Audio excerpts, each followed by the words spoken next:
Ya, pemirsa apa kabar Anda hari ini? Kembali berjumpa dengan saya Wiki Adrian. Iya, dan saya Veronica Moniaga. Hari ini kita akan membahas tentang perhelatan besar khususnya yang akan dijalani teman-teman kita, Betul. Para siswa SMA yang akan mengikuti ujian nasional besok. Dan kita juga akan membahasnya lebih jauh bagaimana persiapannya karena memang menarik untuk besok ini. Pasti. Ujian nasionalnya berbasis komputer begitu ya. Ini yang kali kedua, Wiki.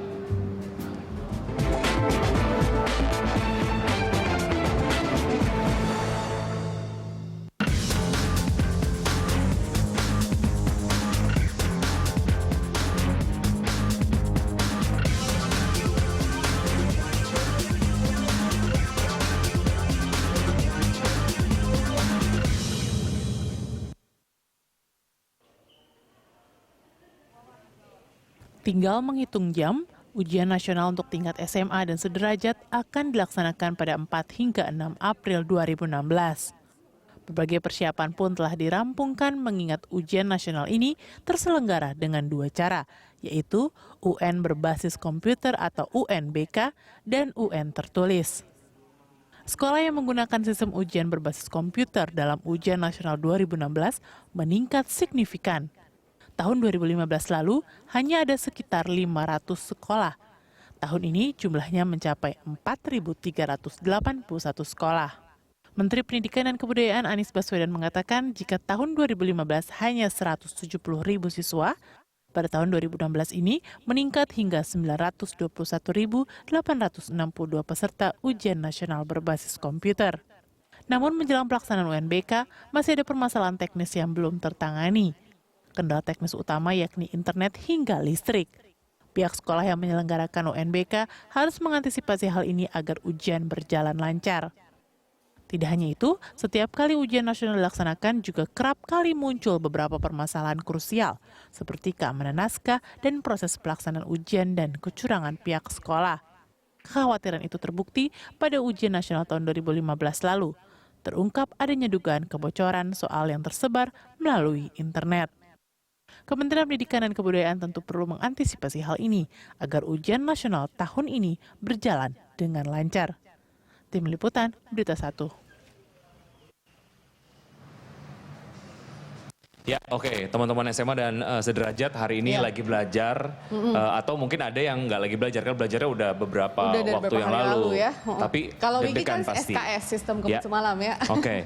Dan ini pastinya menjadi satu hal yang menarik karena terkait dengan jumlah sekolah yang mengikuti ujian nasional berbasis online ini tumbuh sampai dengan 900%.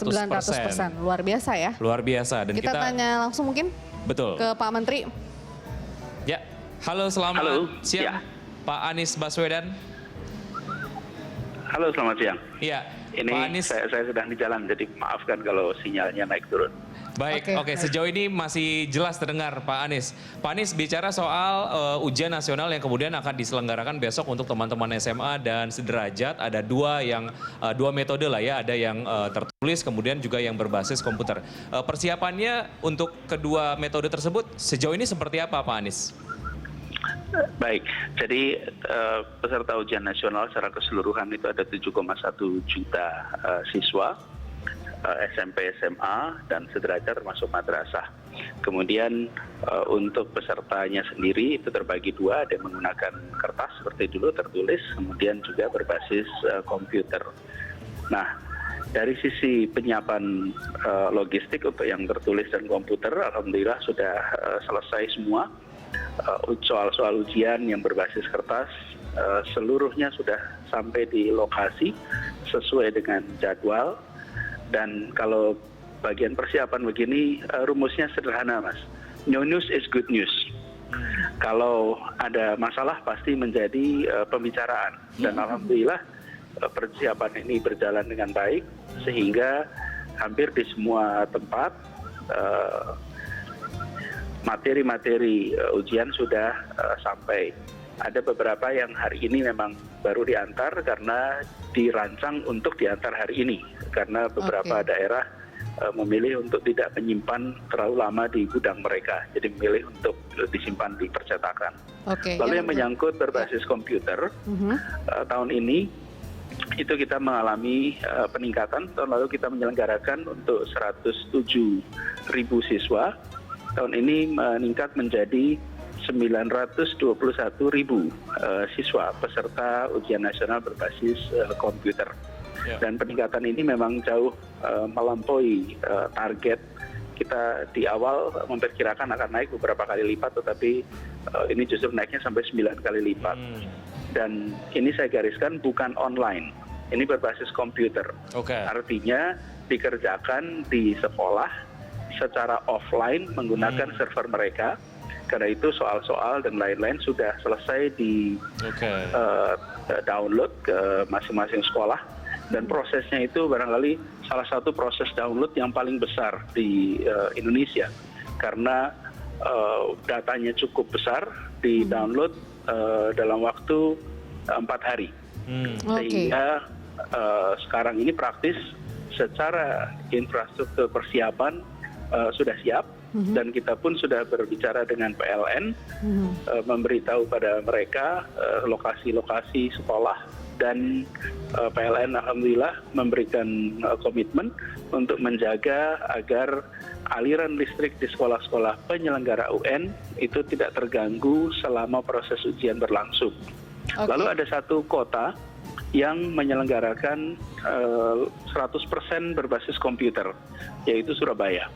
Surabaya itu seluruh sekolah di sana menyelenggarakannya berbasis komputer. Adapun kalau bicara wilayah provinsi, terbanyak prosentasenya adalah Jogja, dan justru provinsi-provinsi luar Jawa itu secara persentase jauh lebih tinggi dibandingkan dengan sekolah di Jawa. Iya, Pak, ini peningkatan keterlibatan peserta dengan ujian nasional berbasis komputer ini cukup signifikan ya Pak ya. Apa yang kemudian memantapkan hingga kemudian untuk ujian nasional kali ini sampai melibatkan lebih banyak peserta lagi Pak? Sebenarnya jumlah sekolahnya meningkat.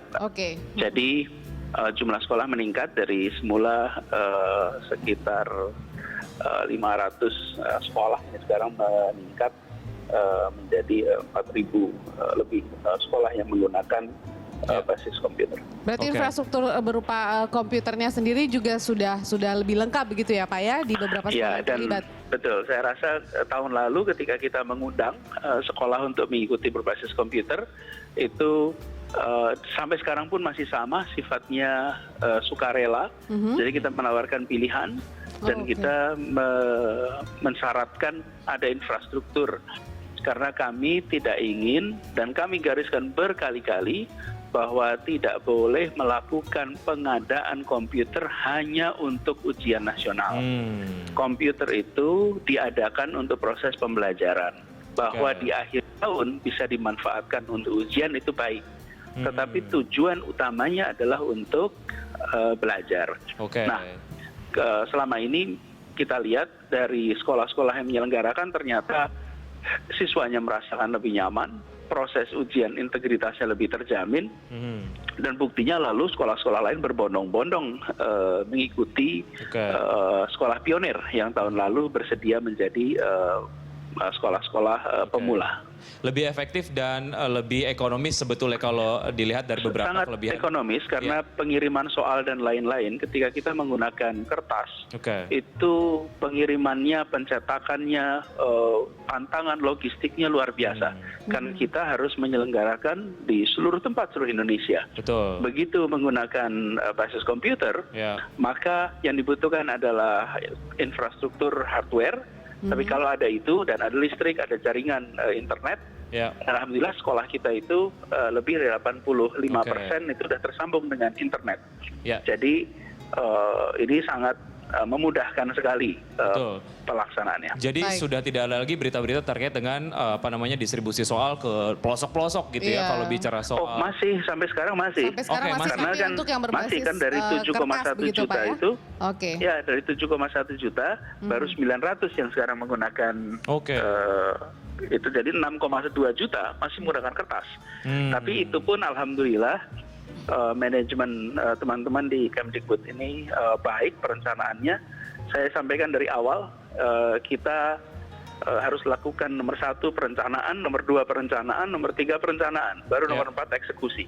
Baik. Jadi dengan begitu semuanya bisa berjalan baik. Ya, Pak Menteri, kita juga ada narasumber di Max Coffee. Kali ini ada pengamat pendidikan, Pak Doni Kusuma. Terima kasih Pak sudah hadir bersama kami. Nah, Pak Doni, kalau dari penjelasan Pak Menteri sepertinya semua sudah sangat ready. Yang menarik adalah kemudian keterlibatan sekolah yang otomatis juga ini notabene meningkatkan keterlibatan peserta yang sangat signifikan sampai 900%. Anda melihatnya bagaimana? Apakah memang pelaksanaan tahun lalu ini menjadi satu trigger sehingga kemudian ujian nasional berbasis komputer ini harus dilaksanakan oleh semua sekolah begitu?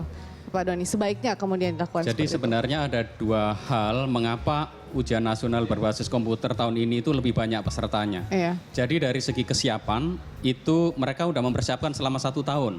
Kalau yang sebelumnya itu hanya beberapa bulan dan ada beberapa sekolah yang sudah siap tapi begitu dicek spesifikasinya, spesifik teknis komputernya tidak sesuai, lalu sarana-sarana tidak cocok, lalu mereka mundur.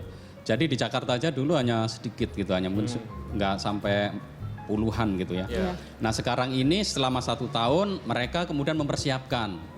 Kenapa mereka mempersiapkan? Karena ternyata setelah dicek kemungkinan untuk bocor itu kecil gitu, sehingga ujian nasional berbasis komputer ini bisa menunjukkan benar-benar prestasi anak-anak. Dan dari proses indeks integritas yang sudah dibuat oleh Kemendikbud ternyata memang sesuai. Artinya gini, ketika ada beberapa sekolah yang indeks integritasnya tinggi, prestasinya tinggi, ketika mereka memakai ujian nasional berbasis komputer, itu prestasinya tetap tinggi.